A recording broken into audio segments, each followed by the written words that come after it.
welcome back. I am Lenox. And I am Leska. So before we get started today, just want to remind you all that this storylines are based on fiction. All the characters are made up in fantasy, and no one is really getting hurt. Even though some of the stories are based on real world tragedies, we take a fantasy approach to getting justice so that you can feel like you're making a difference without actually going out there and putting yourself in any harm's way or causing harm to anyone else. So just remember that it's all fantasy, and we're just here to have fun and feel good and get justice and laugh and cry and all that good stuff. So thank you again for joining us, and I'm just going to tell you a little bit about what we're going to do today. So for today, this morning I wrote a story based on something that happened in our area, and there was a horrific event and injustice that occurred, and so we want to honor this person in the best way we know how and remember them by getting justice, even if it's in our heads, and just acknowledging what happened and try to figure out why these things happen, and maybe we can somehow come up with a way to keep these types of horrible events from happening in the future. So before we start with that, I just wanted to remind you that my book is now available for sale on the publisher's website. So I will put the address below. The publisher's address will be listed below. In the next few weeks, right now they're working on all the distribution points and the marketing. So it literally just came out in print about a week and a half ago, and it's now starting to get out there. So if you did want to early release and check it out, the website will be below. You can put that in your browser and order a copy. Now remember, this is the cover, and so you'll see it. You can find it by putting in Lenox or Justifier of Innocence, and the book will pop right up. So that is the book. This is the storyline. These are some of the main characters. It's Lenox, which is me. That's Demeter, and that's Zeus. They're her godparents. And she's sitting on the earth because she was created to save humanity. So with that said, we're going to get started on reading the story for you. And Lexa is going to start with that. So yes, it's a fresh story. Literally, I just wrote it this morning. So you guys are the first to hear it.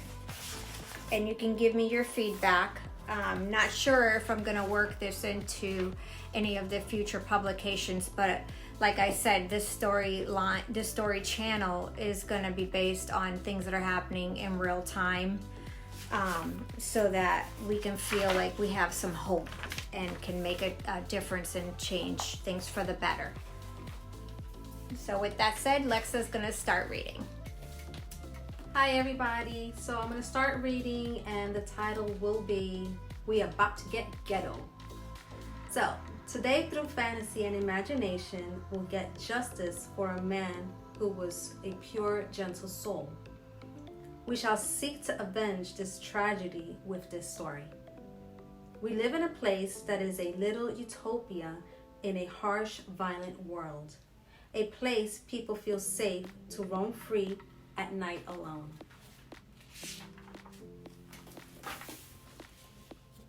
Where the locals all know each other, the bartenders are like celebrities, and people come from all over the world to bask on our beautiful beaches and drink champagne as they watch our glorious sunsets. Over the past 2 years, that bubble was poked. That pinhole left an opening for evil and mischief to enter. Little by little, it began to tear away at our little utopia. Fights began to break out. Police presence was more apparent. Muggings leaving once jolly older men laying, beat up, covered in sand. With each week, the concerns grew. But some refuse to heed the warning. Nope, it's still over our little safe utopia. Bad things don't happen here, so they went about their loosey-goosey ways, unaware of the darkness that was looming beneath the surface, till one day. We about to get ghetto. That was a text message that was sent between two lost souls. Or shall we say evil souls. That is what set their crime spree into action. As the darkness filled their souls and their rage took over, they set out to not to first destroy property with a tire iron and they busted windows, dented cars, their ominous presence causing the citizens to run and cower in fear. At first, they went about destroying possessions and vandalizing public structures. But their thirst for evil was not quenched. Instead, it grew. They turned to each other and said, "Let's become more than ills to society.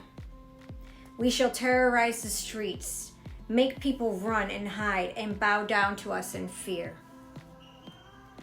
And so as they took their tire iron and struck a human being, they struck him and they kicked him, but they fled before they could be seen. The old man was left injured, scared for his life, lying on the ground in pain, wondering if he will be saved. The adrenaline only fueled their lust for violence. Their rage did not subside, but instead it grew. They wanted more. They wanted to be famous. Famous. In a world where violence, negativity, lust, and greed are glorified. The terror they inflicted, the destruction they left in their path. For them, that was not enough. For once they seen that old man fall down bleeding, bloodlust now surged through their bodies and rage seeped through every pore in their skin. Their eyes were large, black, and empty, for their souls had left their bodies. Only evil remained. Demonic entities is what they became, and so they devised a plan. Let's drive over to that utopian bubble, for we heard of the pinhole. We shall rip that pinhole wide open and shut that shit down. We will be like kings. Everyone will fear us. With that they went. But let's not draw attention, for police presence is heavy. So many people walking about, not a care in the world. Music, laughter, filling the air. This only enraged them more. They drove around, lurking and stalking out their prey. Too many people, too many witnesses. So they did. Only what true cowards do, they hid. They found a dark, quiet spot where they thought to themselves, "No one can stop us here. We shall wait for our prey. We shall kill." So next week, we'll continue with this story, and you will see what happens next, and you will also be able to see how justice is carried out and how we avenge these victims. So you have to make sure that you tune in and see what's coming next, and we will finish that story for you. So another thing that we wanted to tell you about, just to give you a little bit of background on how this all got created.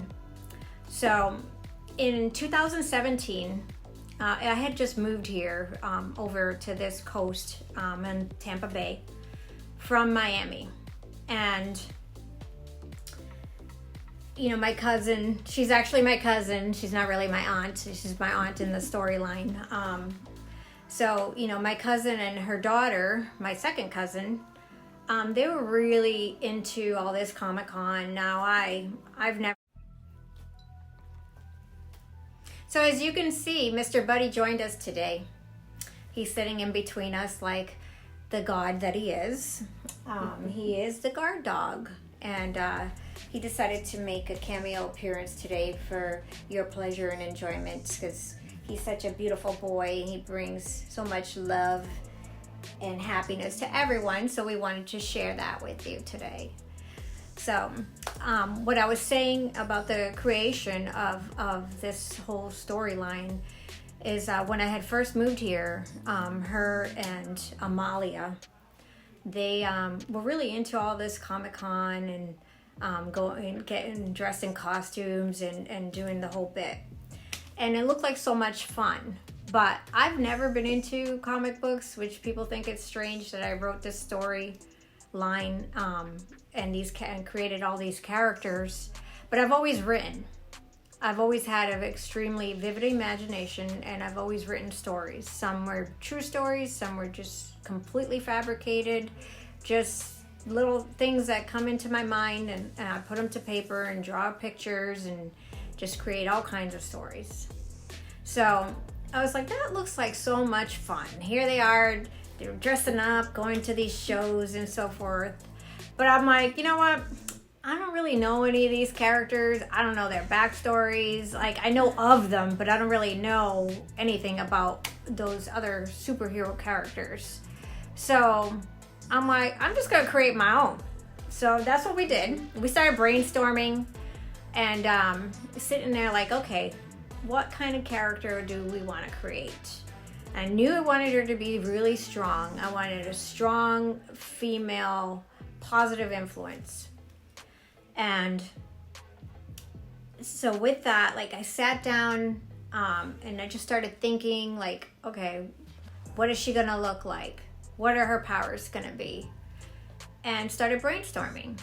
And so Leska, she's great at she sewed for this corset. She made this. So she's great at doing costume sewing and design. I'm the creator of the storyline and the characters. And then we have Amalia, who is an amazing artist. So with our talents combined, all the artwork, the artwork, the costume design, the storyline, all of that, we put our creative abilities together and created this. So one day I was sitting there and my mother had put the news on, which I don't like to watch. I don't like watching the news. Yes, I want to be aware of what's going on out there, but I feel like the news just takes hope away. It just makes you feel like the world is evil, there's no hope, and it just really, really has a negative impact on me. And I don't want to feel that way. I don't want to feel like everything's bad. I do want to believe that they're still good.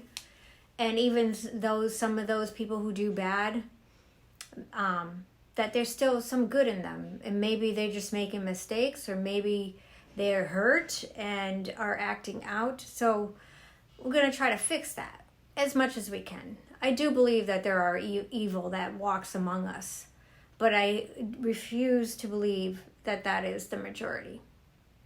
So as I was sitting there and she had the news on, the story came on, and this part is in the book.